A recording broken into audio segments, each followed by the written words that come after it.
You could have all the great things in the world going for you, but if nobody wants to pay for it, it can't turn into a business. So you're going to research what the market is willing to pay for. How you do that is you look for things that are missing. You look for market gaps. So you if you think about your favorite app, how it was started, think about DoorDash. I use DoorDash a lot, or Lyft or Uber. It was started because someone said, oh, I wish I could get a fast food delivery, or I wish I could get a delivery from my favorite restaurant. And someone said, actually, I wonder how you make that happen. Fun fact, I had this idea 20 years ago, and I actually, or more than 20 years ago, and I actually did it in Dallas, Texas. I hired a friend, and she would go to the restaurant. We had a 1-800 number. They would call me, and then I would have the friend go pick it up at the restaurant like we were picking it up ourselves, and then take it to the person. And we did try that. And, there's a whole bunch of reasons it didn't work out, mostly because I was too young for it. But if you think about those ideas, now what most people do with ideas is they have it and they think about it and they think about it and they think about it. And then they do nothing with it. If I'm reading you for filth right now, that's you. You can do something about it. So the next step you take and make, if you have a good idea, is to make sure, is it a good idea? You look for market signals. Is it missing? Do people actually want it? Then you take that information and you think about, how do I dial in on my exact niche. You use things like Google Trends and industry reports. I remember even when I was so broke, I would find ways to get like a 7-day free trial to different industry reports and different websites and magazines, and I would just read. A lot of this is in the reading. A lot of this is in, how many books have you read about the topic or tangential to the topic, surrounding the topic in the last few months? How many blog posts have you read? How many podcasts have you listened to? How many YouTube videos have you watched about it? Are you doing enough? This is something you have to ask yourself. Are you doing enough to follow your dreams, to make your dreams come true? So you're going to do this research. If you don't like the sound of doing all of this work, and we're only a few minutes into this video, I don't think it's time for you to start a company. If you don't want to do the work, I don't know that you're going to be able to sustain what it takes to be an entrepreneur. But if you're like, yeah, it seems like a lot, but I want to get started. I feel energized by this rather than scared of it. Or even if I feel scared, I'm still brave and I want to go for it. Then you should be an entrepreneur. There's nothing wrong with not being an entrepreneur. What you should do in that case is work for someone who you admire, and take that career as far as you can take it, and help someone who is an entrepreneur realize the dream of the company, and then both of you win. But if you are that entrepreneur right now, I want you to write in the comments right now, if you are the entrepreneur, if you're like, yeah, I'm here, I hear you, and I'm ready for the rest of this video. Write that in the comments right now.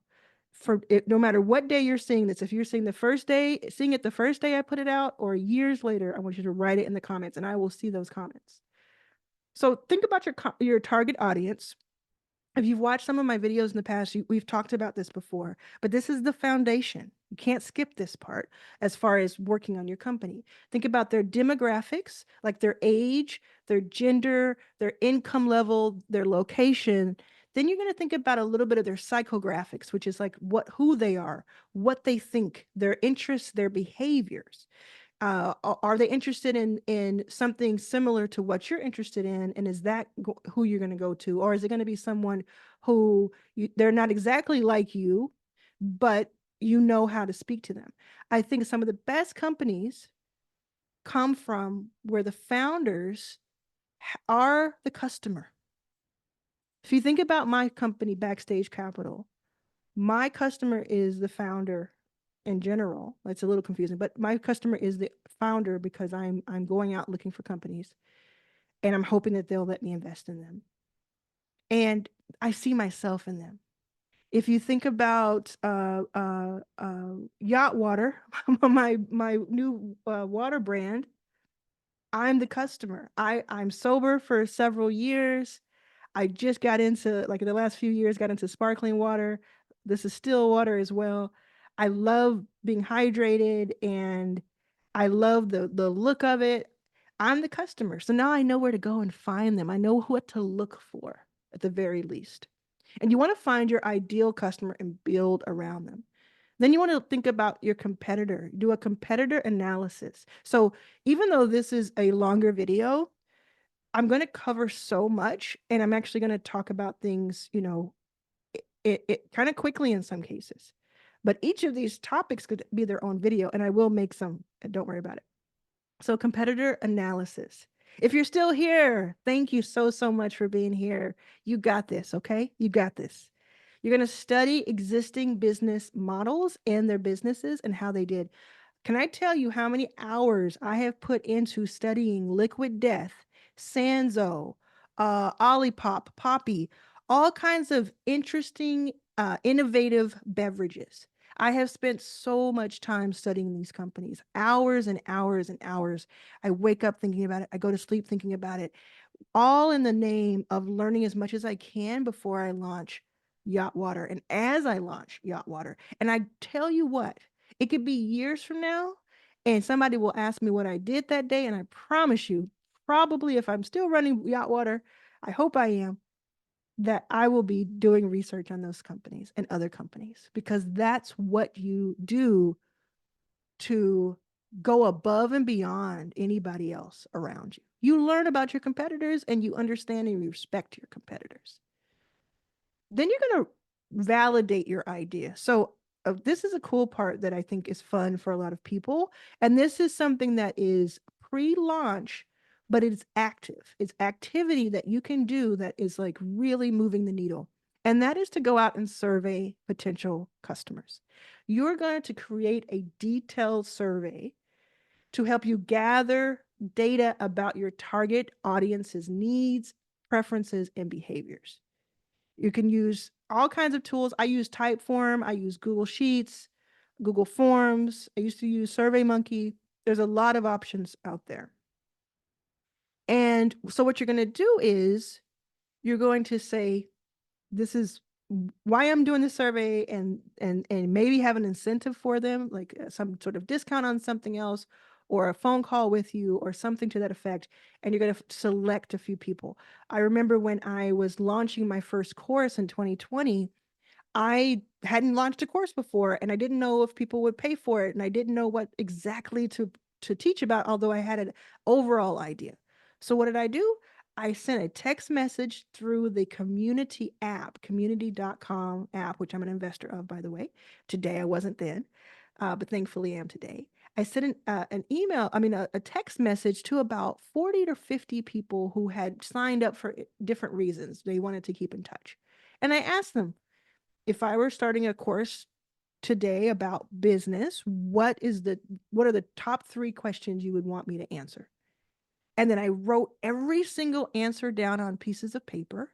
And then I started to say, okay, this question came up 17 times. This one came up 11 times. This one came up 3 times. I ranked ordered them. And if you go back and look at the notes I took from that survey, that is the curriculum for my first course.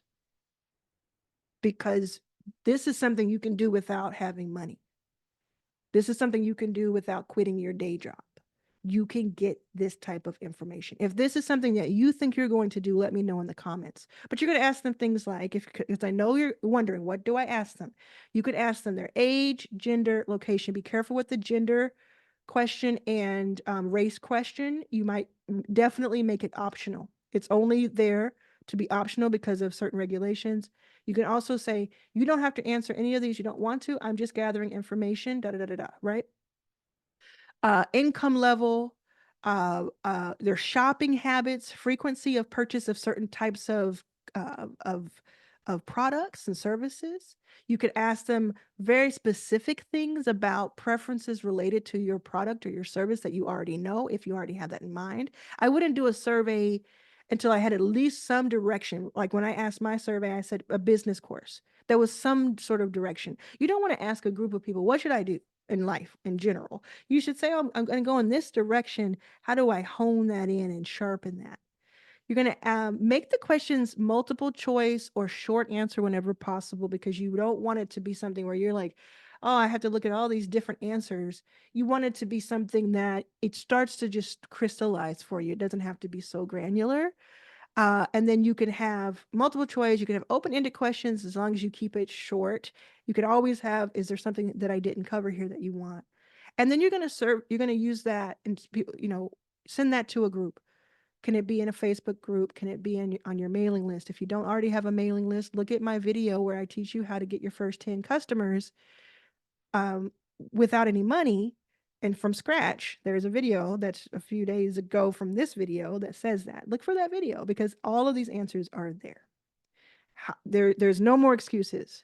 If you feel like this is the last day of excuses, put no more excuses in the comments. No more excuses. You know what else you could do in addition to the surveying is like you could actually do a focus group. Those are really fun. Have you ever been part of a focus group where somebody you're walking out of a movie and they ask you how you liked the movie, or you went to a screening that you signed up for, or someone says, oh, we're paying people $30 or $50 to go into a room together and try this new hair product or try this new food or whatever, and we'll pay you $50 or give you a gift card and you fill it out, and they take that information back to the client. A lot of times the client is actually on premises, you don't even know it. That's what we're talking about, a focus group. Now, this could be your friends, it could be co-workers, it could be a group that's part of a entrepreneur group that you're part of. It could be an affinity group. So let's just say you're in a mom's group and you say, this has nothing to do with the mom's group, but I can, if 10 of you, would you mind jumping into this Zoom with me so I can ask questions and people can answer? Uh, you want to have discussions in focus groups. You can, unlike a survey, this is back and forth conversation. 6 to 10 people is what I would suggest. You don't want too many people, but you do want to have a good focus type of person. So if your target audience that you figured out over the earlier parts is a woman who's 25 to 40, try to bring women 25 to 40 into this focus group. You could have your questions ready before you start the group. Like, what do you like and dislike about your current XYZ, let's say skincare product? How do you feel about eco-friendly XYZ skincare products? What features or benefits would you make the switch to for a new brand? And you can facilitate this or have somebody else do it so that you can study it, how people are reacting in their faces and things of that nature. And you can ask permission to record this session. Again, you can do this on Zoom. I mean, this is real stuff. This is how people really start companies. And you want to walk away with that with enough information that you can go to the next stage. Now, you can also do this on social media. There are a few websites that allow you to do surveys. So that's a really kind of low lift way of doing it. I've done that before. We did that recently with our 3XBA logo. So the 3x3 Basketball Association that I've co-founded, we were looking at 4 different logos and we sent out surveys to people in our network and said, what do you like of this? We didn't give them much information. We didn't tell them what it was for. We just said, which one do you like better? And what does it make you feel? What does it make you think of first? What do these colors make you feel, right? And that helped us. And we took that information, the exact logo that won in that survey is the one you see today if you go to 3XBA on Instagram. Because we said if this group, this varied group, likes it, it's pretty sure, and we like it, it's pretty sure that it's going to be liked, by a larger group. So we did the percentages. These surveys can be really important for you. The when you get these surveys, or when you do the focus groups, or when you call to action, you want to be able to analyze this feedback. And sometimes it helps you to get someone else to read the feedback, because sometimes people are a little too honest. And if you're sensitive, like I can be every once in a while, or if this is like this baby that you're trying to birth and you're like, somebody said they like the way my baby looked, you know that about yourself, you might want to have someone else. This is also the time where you decide, do I want a co-founder? Do I want to go at this alone with all the ups and downs, pros and cons of doing that? Or do I want to go with someone and take that leap and take that chance that that will work out? That is a big decision to make. You do not have to make it immediately, but you should start thinking about it. Now, the way that you analyze this data and use the feedback is you compile the data, gather all the information, and then start to look for common themes and insights across different feedback channels. Uh, Prioritize different insights that are important to you, and then implement any changes that need to happen. And again, this is your company, so you're not just doing anything and everything that everyone wants you to do. You're taking it into consideration, and then you're making the final decision. Then you're going to, this is, now you have some momentum. You've gotten this feedback of, oh, people are liking this. It's not the same as somebody putting a credit card down or handing you cash or saying, where do I buy this from you? But you're starting to get the signals. You're looking for signals. That's the code word. If you're still watching this, write the word signals in the comments and make sure you subscribe. Signals. You're looking for that this whole time. You're making decisions and you're looking for signals. And the next step you're going to do in this deep dive video about how to make $1 million company from scratch or how to turn your company around right now to have $1 million company is you're going to develop an MVP. Now, in sports, that's the most valuable player. But in this case, in business, it's a minimum viable product. What is something that you can ship, that you can put out into the world that may not be ready for prime time? It may not be ready for everybody to use, but it's something that is the least sorted out version of the product or service that will still be good enough for somebody to pay for somebody to use. So you're going to focus on essential features that address your target audience's most critical needs. And then you're going to prototype by creating a basic beta version of your product. And it doesn't have to be perfect, it just needs to be functional. You develop a few sample products using your chosen ingredients and packaging. So for yacht water, we kind of had this because we had the cans. Before we had the cans, we had silver cans and we had the water. So we had a little bit of it, and we could take the water around, the ingredients, the recipe around to get people to buy in on the taste. And then we had the open cans like this with no top to it. And we could take that filled with other people's water and show them the aesthetics. And then when you have that two pieces together, everything comes together and it's more than a prototype. It's the real deal. But before that, for months, we had the cans. Like if you look at video footage from Your First Million Live, which is all over this YouTube channel, you'll see cans of yacht water sitting where our guests are. But that wasn't filled with our yacht water. That was filled with a probably Fiji or something to that effect. But it was a prototype. It was our MVP to get it out into the world to start getting people thinking about it. And your MVP, you want it to be something that's actually functional, something that people could, it's not just a nice kind of prop. You want it to be something that people actually like, yeah, I pay for this. But I just know that there's going to be a better version that comes out later as you iterate. And that's what you are going to do. You're going to iterate on the data and the feedback that you get. So you put that out, you use the feedback to make necessary changes and then enhance that MVP. Like for instance, if you're making a perfume and the testers say, "Oh, this scent is too strong." You're going to formulate a product that has a milder fragrance. But you won't really know that unless you put something out into the world. So what could your MVP be for your company? You may not have the answer for this yet, but start thinking about, what is my idea? I'm going to go out and do the research. What could my MVP be? You might have to wait till you do the research to know that answer. And then it is always continuously testing. Never get complacent. Never be satisfied when it comes to your own product and your brand. And then we do something called product market fit. So you're going to measure how engaged and satisfied your customers are. You can track their patterns. If you have anything in any kind of data, any kind of dashboard that says, oh, this person's, like with YouTube, I'll look at a video and it'll say a person watched the video because they clicked on it because it had an interesting thumbnail and an interesting title, but they dropped off after 30 seconds because they weren't interested. I'll look at this video data and I'll say, where did people fall off? Where did they lose interest? Or where did they stay? I can't believe this many people stayed and watched the whole thing. Like right now, you're watching this. That's the kind of thing we're talking about. If you have perfumes, are people coming back and asking for more? Or if it's a perfume and takes 6 months or 12 months for them to use, what is their return? How fast are they using it? You could reach out to your customers and ask.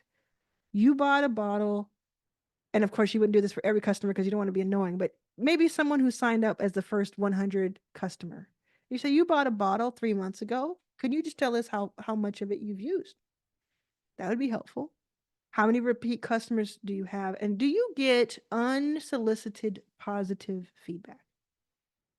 That's a good way of testing. When I look at my YouTube videos, the way that I decide if the video is doing well is not in how many views it has, but in how many likes and comments it has, especially comments. If I'm getting comments on videos, that tells me people are engaged. People care about this topic and they're still watching until this time because I've done all these Easter eggs of put a comment here and do that. Or if they just say a comment on their own, like, I love this video, this was so helpful. That's how I measure it, not just in how many people saw it. So all of that helped you lay this foundation of now we're ready to go and start to strategize around launching this product. You're going to create a plan for yourself. Back in the day, we used to have executive summaries and business plans. To be honest with you, no investor I know looks at these. They have pitch decks now, and I have a whole video about how to create your pitch deck and exactly what order to put it in, exactly what to put into this pitch deck. But for yourself, before there's a pitch deck, because before there's a pitch deck, there needs to be your understanding of it. Again, I hope you have a folder in life that is something that you're doing, or it could be, on your email notes. But what you're going to do is describe the business. You're going to think about the market analysis, describe your target market that we talked about. Who are your ideal customers? You're telling yourself this. And of course, by telling yourself this and having it written down or typed, it's something that you can then reference when you're building the deck or when you're talking to a potential investor, customer, employee, or any other stakeholder or any other partner when they ask these FAQs, because they're going to ask these frequently asked questions. What is your ideal customer? Explain the needs and the problems your target market faces, which is your market needs, and then do a competitive analysis that we talked about. Summarize what you found from your competitor analysis. Who are your competitors? How will they differentiate? How are they different from you, and how are you different from them? Then you're going to think about the organization and management. You're not going to have all these answers up front. But if the more you can start thinking about it and making sure that it's something that's top of mind to you, the stronger your foundation will be. What type of business structure is it? Is it a proprietorship? Is it a partnership, a corporation, an LLC? What's the difference between all four? Why would you set up one in one way or another? Do you know how to find that answer? The way you find that answer is you go to Google or you go to ChatGPT or you go to YouTube or you find someone who is a co-founder or a friend or a founder group where you get together. And there's another video I have where I tell you, how do you make new friends as a founder this month? Take what I say in that video, which is essentially you have these dinners that you curate and you ask someone, but you have to do that research yourself.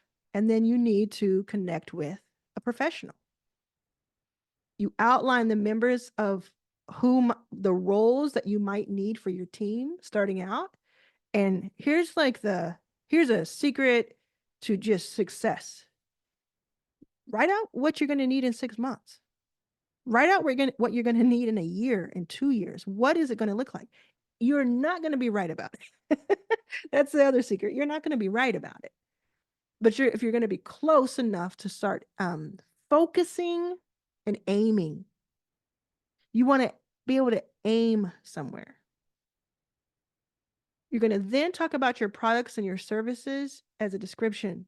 Provide a detailed description of your products or service. What are their key features and benefits? Explain the life cycle of these products and services. How will you manage them from launch to growth and beyond? Again, these are things that you're going to learn along the way, but as much as you can lay a foundation, the better. Talk about your marketing and your sales strategy. What are you going to do out the gate, including what your brand positioning is, what your messaging is, what your key marketing channels will be, what social, are you going to do paid ads? Do you have the budget to do that?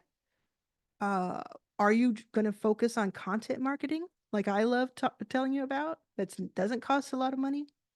What is your sales strategy?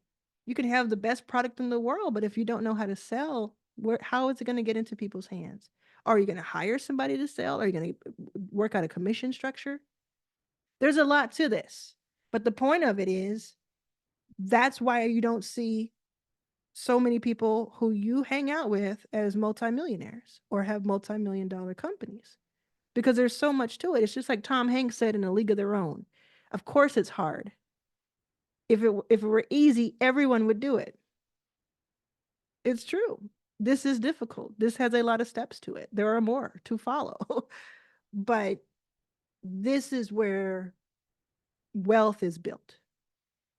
The people that you look up to, the Mark Cubans of the world, and even if you like an Elon Musk, I don't, but even if you do, hey, hope I didn't alienate you. This is what they did. A lot of this. They did a lot of this. Funding. Are you going to seek outside funding? Are you going to bootstrap and put every penny that you earn back into it? Are you going to do it another way where you put some of the money back into it and pay yourself? There's a pay yourself first philosophy from some very sophisticated minds about building companies. Mike Michalowicz has a book called Profit First. I think that's what it's called, something that has the word profit in it. He talks about you paying yourself first and not putting everything back in the company, which is conventional wisdom. What about future funding? What research can you do to think about funding? You don't need an investor. You don't need an investor. That's point blank. Not every company needs an investor. Not every company needs a loan. Not every company needs outside help. There are multiple ways to make money, generate capital. You can have investors who are not traditional, quote unquote, who are angel investors, who are crowd equity investors. Any word or term that I say that you don't quite know about, look it up. It's all there for the taking. It's all yours. What's your revenue model? What's your business model? What are some of your projections? But as you know, maybe from other videos, I don't really pay attention to those projections 3 years out. I don't think they're realistic, but it does help you in planning. Speaking of planning, your budget. Before we even talk about going out to raise money or what kind of money you might need, how much do you need? What are those initial costs? What are your startup costs, your equipment, your inventory, your marketing, legal fees, accounting, your products, your SaaS, meaning like the digital tools that you might need? What are the ones that are upfront, and what are the ones that are ongoing, like rent, utilities, salaries, marketing? If we're building $1 million company, these things are going to come up. Not everybody's going to start a one-person company. If you start a one-person company, that's great. Go for it, have fun, be a great consultant or freelancer. If you start a $1 million company that is a different type of company, you're going to start thinking about these types of things. Co-working. What are your funding options besides investors? Are you self-funding it from personal savings or from friends and family? Are you getting a loan? Are you getting lines of credit? Are you getting an SBA grant or loan? Are you doing going to a traditional investor that's an early stage investor, because that's the only type you should go to at that early stage? Or have you made some traction? Do you have 100 to 500K already in recurring revenue where you can actually go out and probably raise $1 million, depending on what you're doing? And I mean that for certain types of companies, not all types. And then how do you get profitable? That's a hard one to think about. There are companies like Uber and Liquid Death itself, at this point of recording, that are admittedly not profitable yet. And they've been around for years and they make a lot of money and they're worth a lot of money. And their play is either, well, Uber too is either IPO, which has happened, or being acquired by a major company that can change their unit economics. So if you think about Liquid Death, they're worth 1.4 billion right now. They're not profitable yet. They were supposed to be soon, they said. But to them, the 5 years of getting to this point was worth it, because if they get acquired by a company for 2 billion, 3 billion, $5 billion, which could happen, they could get acquired for that amount. That company that's worth hundreds of billions of dollars and already has the infrastructure to print cans and ship cans, it's going to make it much cheaper for them to do that. And so they won't have as many of the angst and issues that Liquid Death might have, even at its size, big size. So for it, it's thinking more like, we're just going to grow. We think Liquid Death could grow more than this, even what they've accomplished. So we're going to buy that company. For Liquid Death, they weren't profitable, but maybe they're getting a multiple on their gross revenue. So it's not always about being profitable day one, but if you can get yourself profitable in a very low maintenance and low overhead, meaning it doesn't cost a lot to run it, if you can get in that pocket and you have a 500K a year, $1 million a year company, man, that's the life. If you want something else where you're like, actually, I'd like to be acquired for $100 million or $10 million or $1 billion, I'm going to go in this other direction, and I'm going to go not so much for immediate profit, but for growth and scale. Then you think about cash flow management and your just expense tracking and things of that nature. I work with a group called Revel CPA. If you go to Revel CPA with a V, revelcpa.com/Arlan, my first name, you'll see this website. It tells you all about it. And they just sent me over a really cool cash flow analysis for Yachtwater, and it's early days at Yachtwater today. So, but it was still really helpful information. So there are a lot of CPAs out there, accountants, who will work with you for $1,000 a month, $2,000 a month, $2,500 a month. And for a company that you might have where you can afford that, it's worth its weight in gold. Another thing other than accounting is the legal and administrative setup. So setting up your business, you have to choose when you set up a business. And if you're still with me, hi, you're going to set up a business by choosing a business name. And you want a unique and memorable business name. And you also want to make sure that it's available. So you're going to do all kinds of searches to do that. Then you're going to register your business name. That same accountant that I talked about, revelcpa.com/Arlan, or another accountant can do this for you. And a legal professional can do this for you if you want.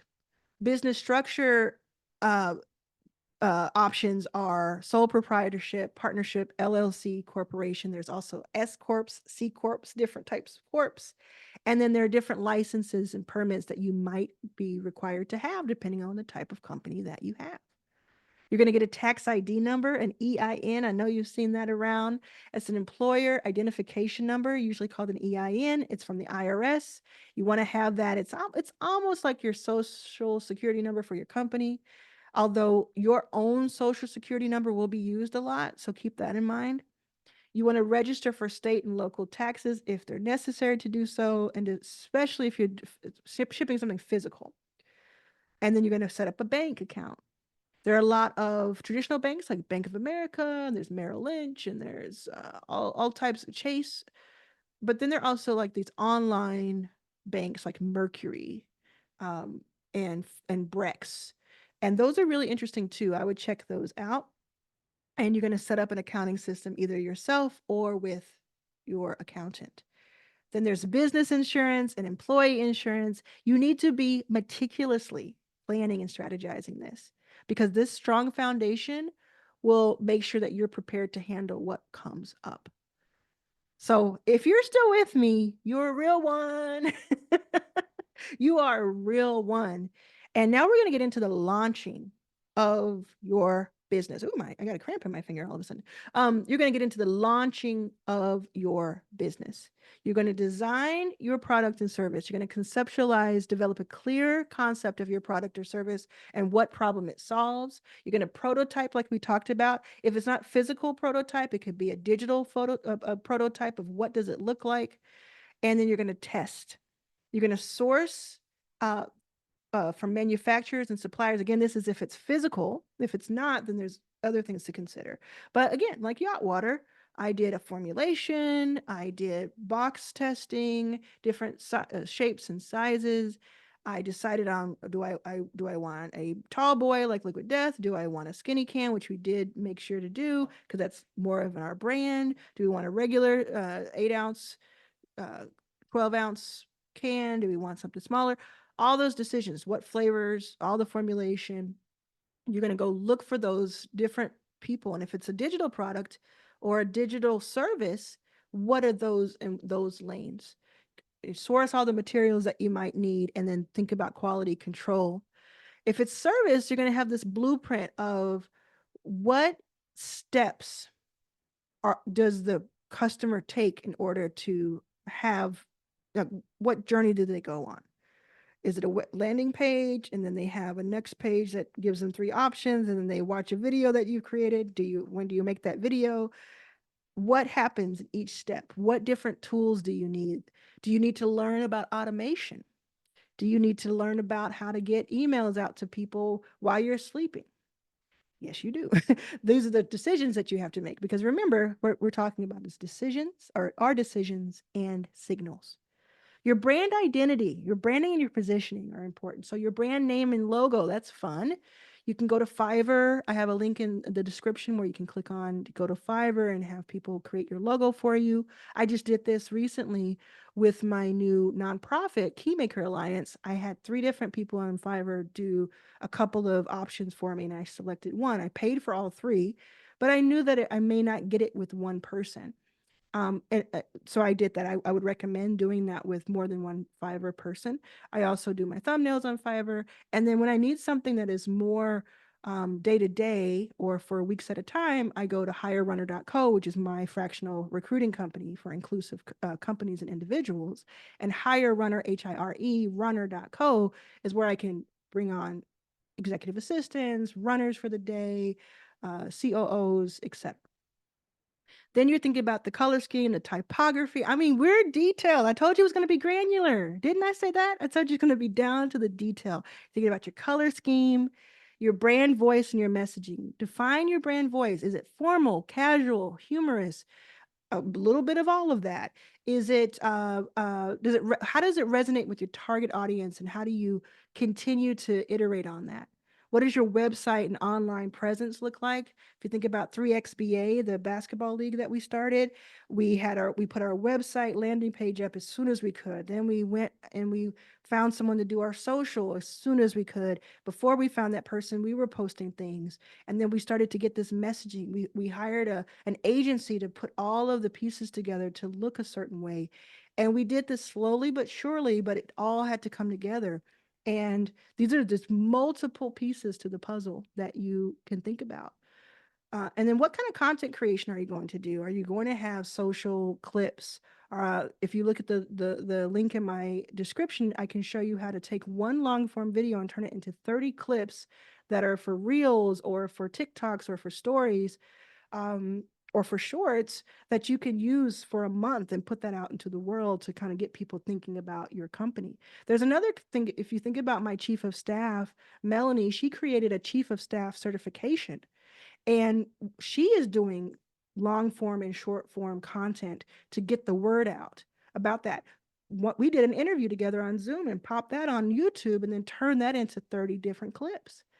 There's ways to do this without having to hire a bunch of people to do it for you. But you want to get the Instagram account, the TikTok account, the LinkedIn account. You want to have a social presence usually. And then your marketing channels, are you going to start an email list? Again, I have a video that says how to get your first 10 customers. It teaches you how to build a list and how to start that thinking. Are you going to have social content marketing? Are you going to do a press release? We just did a press release for 3XBA. All of these things are things that I wrote down because I'm in the middle of them with these 4 different companies that I run.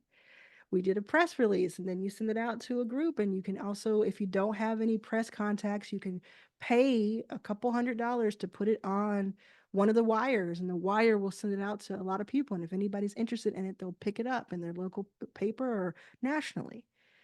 Even if they don't pick it up, you have it on a website that now has that SEO that picks it up when people search for you. Are you going to reach out to media, contact people, journalists, get on podcasts, do guest posting, do collaborations? No matter what your company is, somebody is probably interested in it. It's up to you to do the research of how to do this. Now, if this sounds incredibly ominous, like not ominous, it sounds like so much to do and think about. Consider clicking on that link below and sending it over to a friend to have them get certified as a chief of staff. Because if you have a chief of staff working side by side with you, even if you don't have a co-founder, that person's going to help you like Melanie helps me, and it's invaluable. You can also go to hirerunner.co and check out our new app. And in that, what you can do is hire someone on a week-to-week basis, a day-to-day basis to be your assistant. The point of it is, even if you don't use one of mine, I sent you to Fiverr and different places. Even if you don't use one of my companies, Dan Martell has a book called Buy Back Your Time. Mike Michalowicz, the person I mentioned earlier in this video um, uh, when I talked about his book, he has a book called Clockwork. Both of these books are about not doing everything yourself, even when you don't have a lot of money, buying back your time, taking a little bit of money that you do have and hiring someone part-time to do so much of the work that would have taken you hours to do every week, so you can focus on the things you love doing the most, which is the creative part most likely, and sales. The thing that is so the things that are so impactful to your company, and that all these things, there's probably half of the things I'm mentioning here someone else could do for you. So think about that. If you're thinking about that right now, put that in the comments. Like, yeah, I think I'm going to buy back my time. I think I'm going to buy back my time as soon as I can. Then think about partnerships and collaborations. Think about potential partners and businesses, influencers that share your target audience. One of the fastest ways to grow your audience is to partner with someone. And then you're going to think about how is it mutually beneficial for us? That's kind of redundant. Mutually beneficial. I've talked about affiliate programs in the past. Instead of I said you could become an affiliate marketer, but on the flip side of that, I said in another video, you could, um, you could have affiliates taking your company and talking about your product or service, and they get paid a piece of that. I do that with Melanie's chief of staff certification, where I send it out to my audience. I get part of what she is paid. So she doesn't have to do anything except for, hey, here's some great information to share, or I'll jump on a Zoom and I'll interview with you. She's doing all the work for herself. I'm over here creating more opportunity for her. And she could have 5 of us, 10 of us, 100 of us. You could have a certain number of affiliates who are doing most of the sales for you, as long as you treat them well. And then exploring joint ventures when the time is right. Now, if you're ready to launch, here's your plan. I'm going to give it to you step by step. Launch plan. The pre-launch preparation, you're going to build anticipation. Use teasers and countdowns on social media and your website. Engage your audience and build excitement. Then you're going to beta test. You're going to conduct a final round of beta testing, make any necessary adjustments and based on that feedback you have. And then final preparations, ensure all systems are go. Double check your inventory, your website functionality, and your marketing materials. Now, what happens on launch day itself? The day has finally arrived. You are launching. This is the real deal. You're going to maybe host a launch event, like a virtual Zoom or some sort of jumping on live on Instagram Live or YouTube Live. or something that was already pre-planned where people registered for it. Or you could even have a physical event that could be the day of the launch. It could be, you could launch 50 times in 50 different places if you want to. You can invite media, influencers, potential customers. Most important is the potential customers. You could also do an email blast out to everyone saying, hey, anyone and everyone go to this. Even if this is not your type of thing, send somebody else for me. This is the day where you call on those favors. You can include special offers and discounts to encourage purchases. And I say, name it something. Give it some cute name, some cute momentous occasion so people can remember it and want to be part of it. And then you can do a social media blitz where you go on a campaign. You use live videos, your stories, your posts, you jump on other people's lives with them, pre-planned. And then the post-launch follow-up, customer support. Okay, y'all hear me? Customer support, one of the most difficult parts of this, if I'm being honest. I think I'm really good at it, but then I can be really bad at it sometimes because it's never enough hours. There are never enough hours in the day. Your customer support is so important because those customers, especially those early customers, are going to be your biggest cheerleaders or they're going to be your downfall because they're going to go out and find customers for you by just talking about you, or they're going to talk about you in the streets. You want to provide excellent customer service. You want to be responsive, especially in those early days, as quickly as you can. Get your cousin, get your niece, get your nephew, whatever you need to answer these questions fast. Collect that feedback. Again, we're talking about decisions and signals. And then you're going to analyze those results. If you're still here, you are a real one. This is real to you. This is important to you. And I cannot wait to see what you build or what you continue to grow. Speaking of growing, this is the scaling moment. So you've launched, you're out there. Let's talk about customer acquisition and retention. I'm spitting everywhere. Let's talk about customer acquisition and retention. Speaking of hydration, what are some effective sales techniques? Sales funnels. Have you heard of a funnel before? So you design and implement sales funnels to guide potential customers from awareness to purchase. You could use ClickFunnels or HubSpot, these types of landing pages that are not just like websites where you have all these different options. They're actually meant for one thing and one thing only, for them to do what you need them to do, like purchase or sign up for a webinar or do something. So they go to the page, there's only one option, which is like put your credit card in and buy, or there's an awareness option of put your email address in and we'll send you a link to the webinar. That's your sales funnel. And those can be highly, highly effective if you do enough studying. Lead generation, like content marketing, social media ads. Yes, you can spend money on ads. That's not a bad thing to do. In fact, I spend money on Instagram ads, TikTok ads. I don't spend money on YouTube ads anymore. I used to. They're not good. Don't do that. I would just suggest not to do that because they just lead to not good leads. You can get a lot more done, as you can see with this video right now, with organic reach. And then you're going to use SEO to generate those leads. You could offer free resources and trials to do capture leads, like a lead magnet. So whatever your product or service is, what is a one-page resource or video tutorial or some sort of listicle or some sort of list of the top 500 or the top 20 or whatever in that lane that you can offer for free. And the way somebody gets that is that they sign up for your mailing list. I have this right now. If you go to the link in my description to get the PDF, you go to a landing page from ConvertKit. It gives you a little information, takes your information from you. When you confirm your email address is when you get the free email resource sent to you. That's what you could do instead of just saying, hey, stranger on the internet, this is my product, go buy it.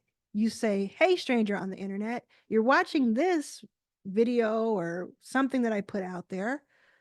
Would you like to have a top 20 list of things that I spent 3 hours procuring for you so that you don't have to? You can find it in 3 minutes. If you want access to that resource, click here Then take them to your convert kit or take them to wherever you use for your landing page for a lead magnet. Get their email address, send them the free valuable thing. Then a couple of days later, send them an email and say, hope you like that free valuable thing. This is the product or my service helps you do it, the thing that you wanted to do in half the time. Or this is a service that gets you started. Or this is a service that helps you grow. You see how that works? Again, customer service is really important. So you want to offer multiple ways that people can reach you, like email, live chat, phone, even. I don't do the phone too much, but I can say email, live chat is so helpful. I even have an AI chat that's called an Arlan bot that answers like the top 20 FAQs I have for Backstage Capital so that people can have that information. You want to think about loyalty programs. Like, can when you go to the subway or you go wherever, and they say, okay, if you get a 10 stamps for your sandwiches, the 10th one, the 11th one is free. What can you do that's similar to that loyalty program? What can you call your customers? You want to build a community, right? So what are you calling your customers? If a customer group has a name, they're loyal to you. So Rachel Rogers has the Schmillies, like schmillionaires. They're Schmillies. My group decided they were going to call themselves the Arlanaires for Arlan's Millionaires, right? Think about different companies. I think Alex Hermosi has Mosey Nation. If you can create a name for your group, either for the group itself or the people in the group, you will foster loyalty and they'll start reaching out to each other. Liquid Death has people who have tattoos of Liquid Death, like multiple people. That's special. Other water brands don't have that. How can you think about doing something like that? And then you're going to expand your market. So what again, this is after launch, this is after all of that feedback you have. Now you're thinking about expanding. In order to do that, you kind of go back to the same thing you did to start, which is you're going to research market opportunities. Do your market research, conduct research, find things that align with your current product or service, and look for underserved demographics or geographic regions. And if you're national, go international. If you're international, go hyper local. That's a way that you can think about looking at different things. Think about different things in different languages. Being in English cuts you off from so much more of the world and potential customers. What about the cultural differences and the local preferences? What could be applied? Who can you work with locally that you could apply things to? I know I'm on a water kick right now, but there is a coconut water company that I'm thinking of who saw something that really worked in Brazil and brought it to the US. And then what are some different distribution channels that you have not already tapped, like a certain retail partnership or online marketplaces or offering international shipping if it's a physical product? Or is there a person, an influencer, or another guru who has similar audience that you do that you haven't gone on their show or done a joint workshop with? Terry Igioma, Rachel Rogers, Danielle Leslie, Tiffany the Budgetnista, they all do a wonderful job of this. They will go on each other's pages. They will go on to do joint ventures because their audiences want similar things and they complement each other. Another way you can expand, if you're thinking about expanding, is to have complementary products. You could do a product line expansion. So you develop and launch complementary products and services that enhance your main offering. And then you're going to prototype these. And then if you want to scale your automations, what did I say earlier? We're going to hire, we're going to buy back our time. Anytime you can, you don't think about what, you think about who. That's something I learned from a lot of people that say that. You don't think about what you can do to grow. You think about who. Who can you bring in to grow? Who can do this thing that you've been doing? A good example is Ali Abdal a YouTuber who has nearly 6 million subscribers at this point. And for the first 2 years that he worked, as he went to his first 1 million subscribers, he didn't know that you could outsource editing.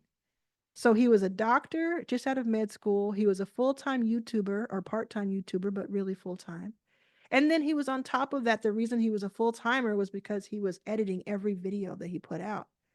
When he realized, oh, I can actually just have someone else do this who loves editing that I pay a nominal fee to, that's fair to them, he bought back hours, 20, 40 hours a month of his time, which he could then use to film more and have more productivity, and then to study more and to work more and to rest more.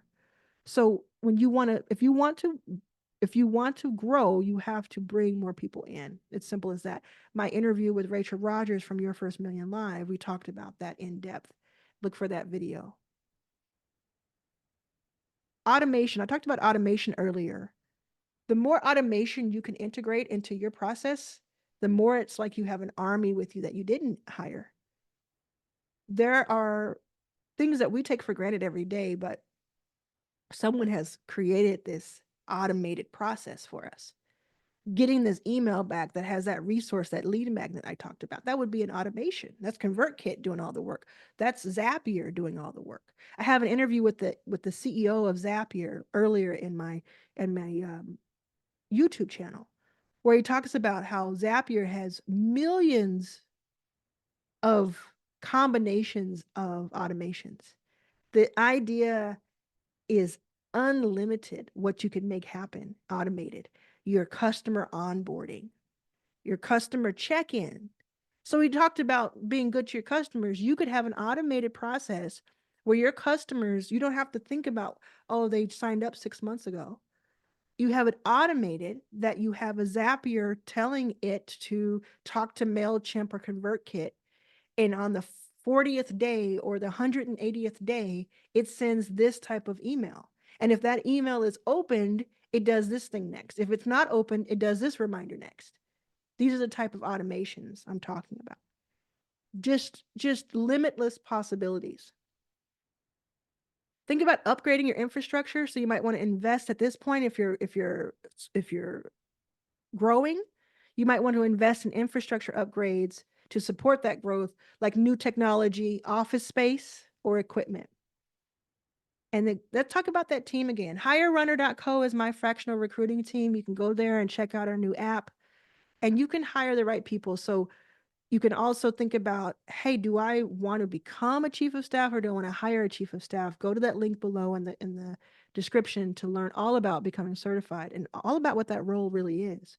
But when you hire the right people, you want to think about the defined roles that are clearly defined and the responsibilities you need to fill, and create those job descriptions, and then start to recruit. You can go to job boards, you can go to hirerunner.co, you can go to Upwork, you can go to your friends, referrals, you can put things out on LinkedIn. I would highly recommend, because that's just a great place for that kind of thing.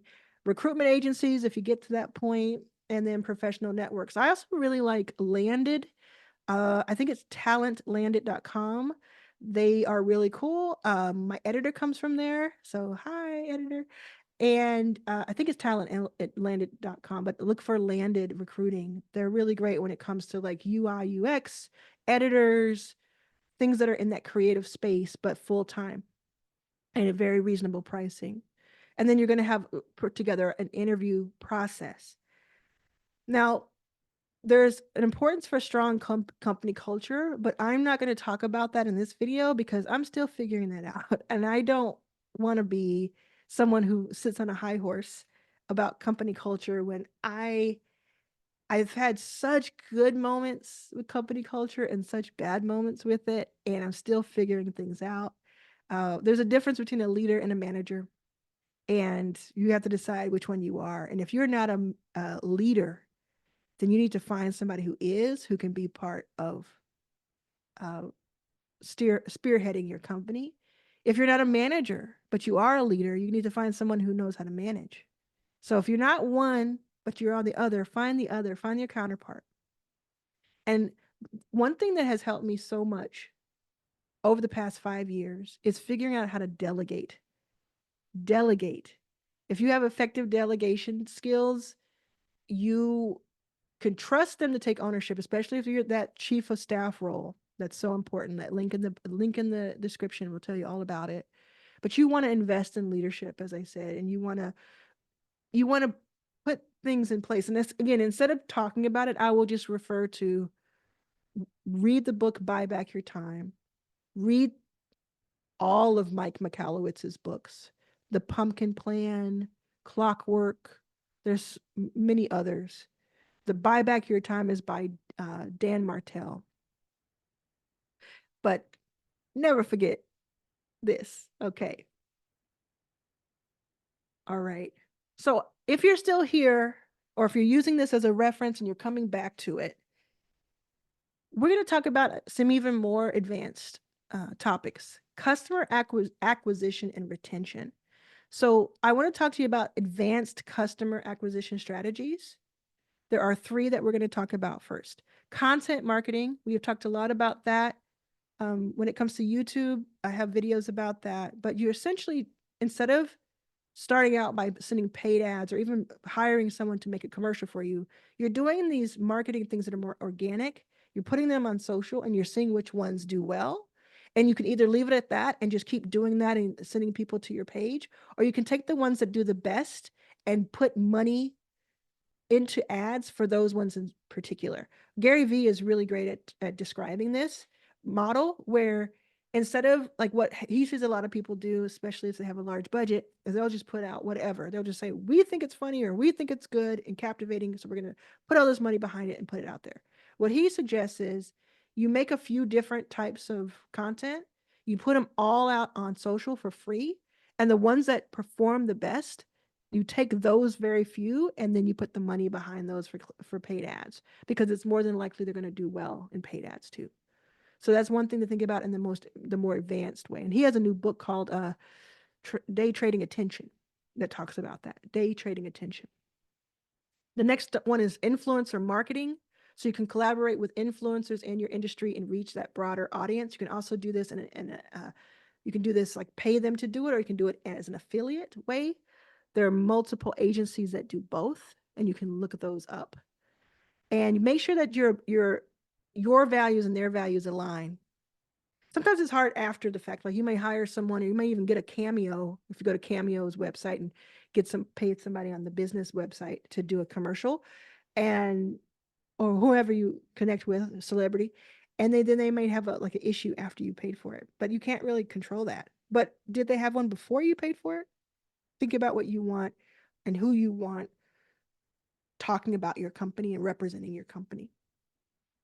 Another retention technique is personalization. So you can use that customer data that you have to personalize interactions and your offers.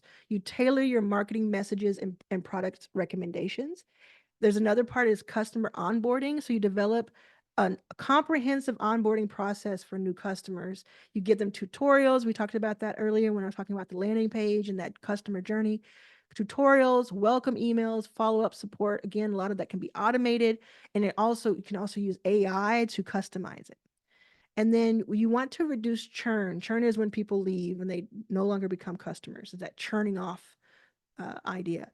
You identify and address reasons for a customer that they might churn ahead of time, and then you implement strategies to retain them, such as proactive support loyalty programs. I know a lot of people who do a really good job of this, and they do it by just reaching out and seeing how their customers are doing, essentially. And then scaling your business with your business model diversification. Again, this is the more advanced side of this video as we start to close out. But don't click off just yet, because this is where the money is. This is where the money is. So different things that you can do. 3 things. Subscription services. Introduce a subscription-based service for your product, or a subscription-based product. This will create recurring revenue. We talk about that a lot. And then it'll also create customer loyalty. A lot of times your customers love your first product and they're waiting for you to have something else for them. And instead of creating a whole new product, you can create a new way for that product to be delivered to them. Again, yacht water. You better believe we're going to have a subscription model at some point soon. You can think about franchising. Franchising your business, franchising your model, or even selling the IP for use. These are really advanced, so I won't get into it right now, but these are things that you can think about. Like, oh, okay, I'm just starting this company, or I'm at 500,000, and when I reach 1 million, I want to kind of pull back a little bit. So I'll actually sell my IP, license for my IP for the use of it, so that people can use this for their purposes, especially that digital IP. Or people can use this physical product and put their logo on it, and I'm white labeling it. Think about partnerships and alliances that are strategic, where you can leverage their customer base, their resources, and their expertise. We talked about international expansion earlier. Think about how you would enter internationally, go visit places, and talk to people on the ground. And then just do like a diagnostic of your operational efficiency, your sustainable practices, including like socially, and your infrastructure. I want to talk to you about revenue models for this company, this $1 million company that you're building. Here are 5 different revenue models you can think about. I hope you're taking notes. I hope you're still here. This is like this, I mean, granular. Did I not say? Direct sales. Sell products or services directly to customers through your online store like Shopify. That's what we use for Yacht Water. Or your website. We use Webflow for Higher Runner. We also have an app on Apple. You can have a physical location. You can have both. You can be on a marketplace. You can have a subscription service like we talked about. This can also apply to digital services. That's what SaaS really is. Software as a service is really a subscription model for the most part. People are paying your monthly. Think about what you do with Netflix. Think about what you do with premium DoorDash and premium Ubers. You have that $7.99 or whatever it is to have even more pieces to it. Memberships. You can create a membership. So you have a physical product that people buy once a year. That's not going to be real sustainable. So maybe you start a membership that's monthly, and they get on top of that all kinds of ways they can use this, or they get a community that they can become a part of. Whoever saw this one part probably just got this idea and is going to run with it. And I can't wait to see what you do with it. Again, I talked about affiliate marketing. So you're going to promote other companies' products, or you're going to use other people, not use them, but work with other people to produce and market your own. I don't mean produce, but I mean market your own product. The freemium model, you've seen this before, where you go to a website, you start working on whatever the product is, the service, and it says for free, put your card in or don't. You get to have the first 30 minutes or the first 10 credits or the first day or 7 days, you get this for free. Or maybe you're signing up for the New York Times or for, some other, for Essence or whatever, you get this first part for free. If you want to use more of it, you have the choice of these 3 or so monthly or yearly options. That's what you could do with your company. And then another way is that you can allow advertisement or partnerships on your company or on your product. This is like my least favorite. I don't want to share necessarily the space and the banner that I have to give someone else space, but it's not terrible in some cases. Sometimes it's the best kind of partnership. They're paying to, if you're doing a really great job of reaching people and it works, it aligns, and it's not cannibalizing and taking away from your own sales, maybe it's a good idea to partner with someone who's willing to pay you for some of that space too. Another way that you can open up revenue, generate more revenue, open up money that wasn't there before, is by adding products or services that are complementary. We talked about that a little bit before, but think about product line extensions, like new products that complement your existing offerings. So for an example, if you sell a skincare product, consider adding a line of complementary beauty tools. Another way of thinking of it is a service add-on. You offer additional services that enhance the customer experience. I talked about this a little bit with the subscription. For example, if you provide consulting, can you add a follow-up service package? They're already customers, but they've kind of reached the end of what they can do. Is there a follow-up add-on package? There's something you can add on. And then by the same token, are there bundles that you can create? So it's a package of products that usually sell by themselves, but now you just put them in a bundle and now it has this new price and it's this new thing. Or if it's digital or if it's consulting, instead of selling 1 hour one-on-ones with people, can you say, hey, for 5 of these, you get the fifth one free? Can you offer discounts and bundle to incentivize purchases? Another way to think about is passive income, which is can be achieved.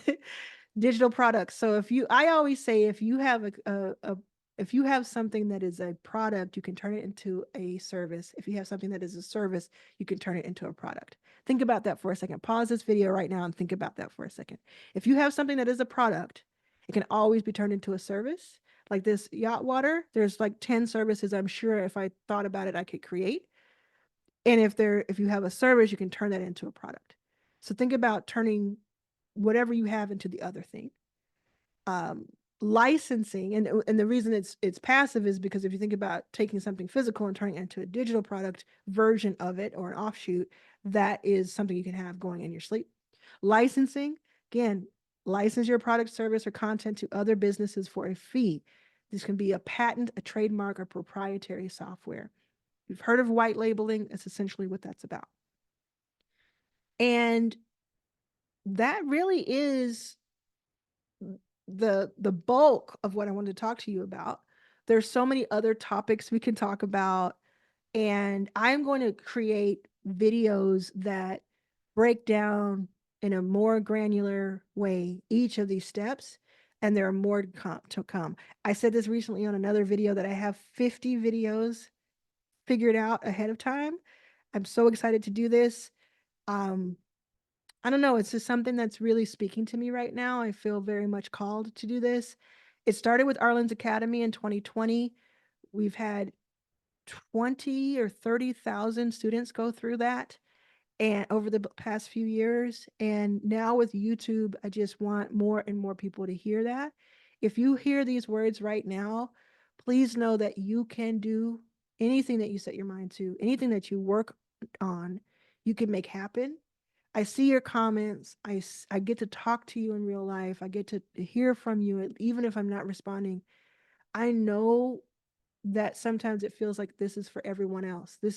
I'm watching a movie, I'm watching someone else's life. I was homeless 10 years ago.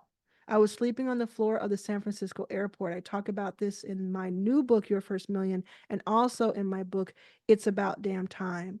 I talk about this very thing. I was on food stamps and then I ran out of food stamps. I shared a room in a hotel with my mom for months. And then I sent her back to Jackson, Mississippi because I could no longer see her suffering. And I said, I'm going to figure this out. At 43, things are very different. Starting at 35 was the first year that I made more than $20,000 in a year. And prior to that, 20,000 was a big deal. It was usually more like 5,000 a year. Today, I've invested in more than 200 companies led by underestimated founders who are women, BIPOC, LGBTQ+. I've been on the cover of Fast Company. I've been on the cover of Black Enterprise. And I've been on the Tamron Hall Show, Angela Yee. I've traveled the world. I've spoken in multiple countries and multiple cities. I get paid to speak now, and I used to have stage fright. I used to be a drunk, and now I'm 7 years sober as of this month that I'm recording this in. There's so many ways your life can change in ways you never imagined. I would have never in a million years thought that I would be paid to speak when I had such stage fright. Never in a million years would I thought I'd be paid to do the things that I do, to disturb and be an agitator when I was getting kicked out of classes. I never in a million years thought I would ever be able to stop drinking alcohol. I stopped drinking alcohol in 5 days. If you want to know how I did that, there's a video called How I Stopped Drinking Alcohol in 5 Days on YouTube. Go check it out on my channel. Make sure you subscribe.